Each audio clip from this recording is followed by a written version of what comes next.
He will always be remembered by my three boys, as little as the two younger ones can possibly remember. Motivator for all three of us, and he also was a stern dad, but at the same time he was loving. What sort of a nation is America? The kind that produces heroes like Enrique Camarena Salazar and many others who gave their lives in the battle against illegal drugs. We're the kind of country that will pull together and sacrifice to rid ourselves of the menace of illegal drug use. They brought Kiki home in March of 1985. Brought him home to his family and his country with honors. A DEA special agent, he had been abducted, tortured, and murdered in Mexico by Mexican drug traffickers. 2 full decades have passed since then. But time has not dimmed the memory of Enrique Kiki Camarena's terrible and savage death, of the events that followed, or, most importantly, of the man himself.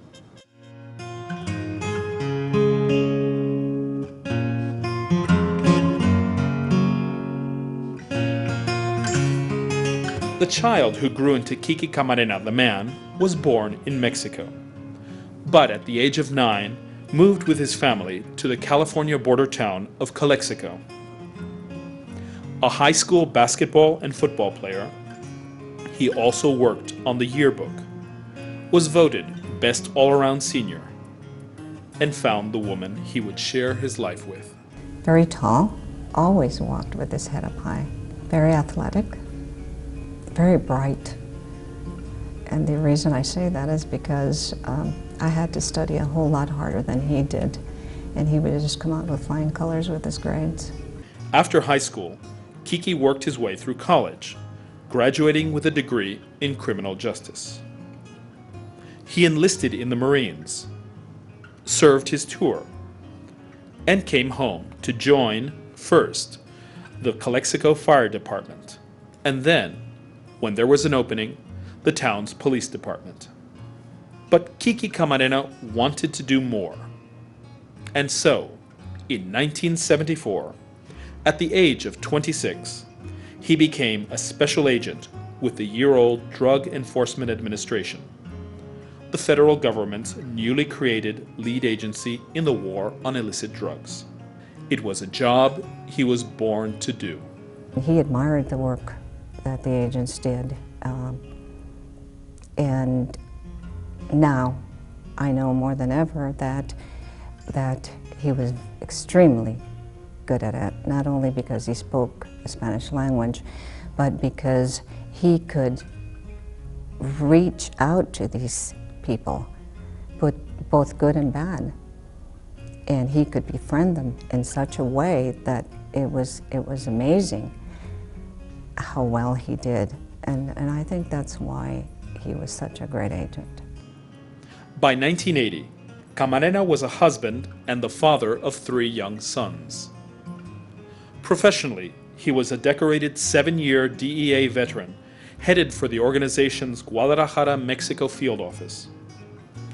It was a dangerous assignment, and the whole family was aware of it. I was aware of the dangers because, although they didn't tell me, my parents didn't tell me much about the true dangers that were there, I could see the responses to it. I wasn't allowed to cross the street. I wasn't allowed to be away from eye shot in front of the house. Most of the time I was inside with my friends, or we'd go inside their house, but I wasn't out on the street much. The danger was real, and it struck home on February the 7th, 1985. On his way to meet Mika for lunch, 37-year-old Kiki Camarena was abducted. He would never see his wife or family again. He was approached by 5 men outside of the building, and I understand his head was covered so he wouldn't be able to identify him, and he was shoved into a small Volkswagen car that was parked in the street. and they took him away. He was kidnapped, and he was never seen alive again. Waiting for 30 days for them to find him was the hardest thing I've ever experienced.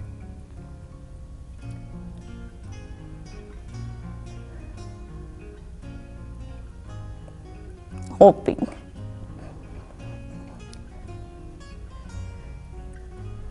And literally asking agents, will he still be an agent? What happened to Kiki Camarena inspired Elaine Shannon to write a book about it called Desperados. It was a story about corruption. It was a story about betrayal. As I started to get more and more information, and then as Camarena's body turned up and it was clear that he'd been murdered, and then as we learned that he had been tortured, and then as we learned that he had been tortured by people who were connected to the security services in Mexico, it took on a really ugly dimension and a fascinating story. There was betrayal at every level. The death of Kiki Camarena shocked the Drug Enforcement Administration, but it also galvanized the organization from top to bottom. All of DEA's resources were committed to bringing his killers to justice.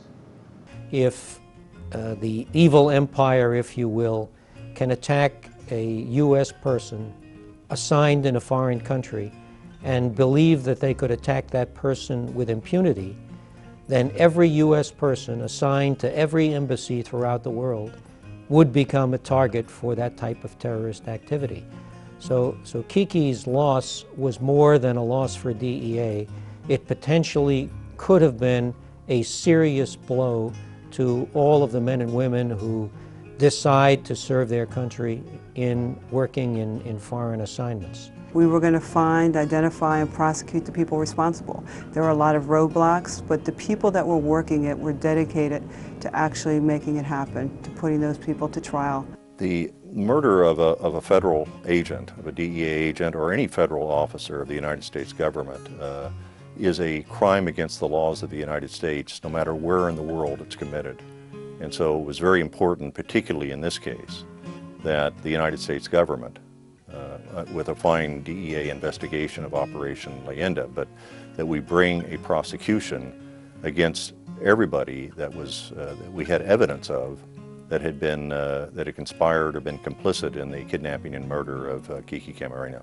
Interest in every aspect of the Kiki Camarena case was overwhelming. It touched hearts and minds across the country. But obviously, nowhere was the loss felt more deeply or more profoundly than by the Camarena family.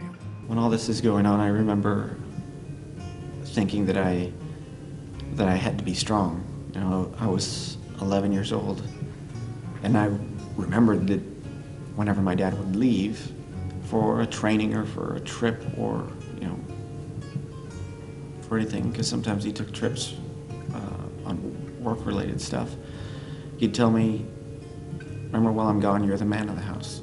You know, when we found out he wasn't coming home, I remember thinking, okay, I'm the man of the house. It was very hard not to be able to see him for the last time. Accepting that reality was very difficult. It was so difficult that I'll never forget going up that ramp and to see the casket. And Agent Wallace specifically telling me, you cannot open the casket.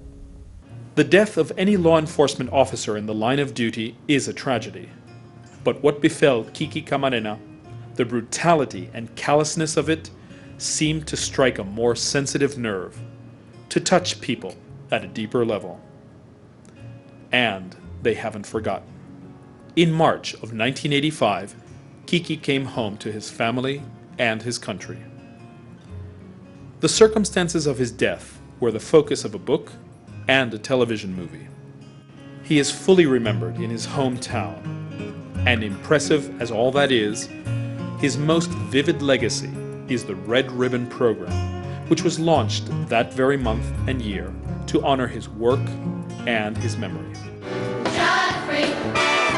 Drug-free me.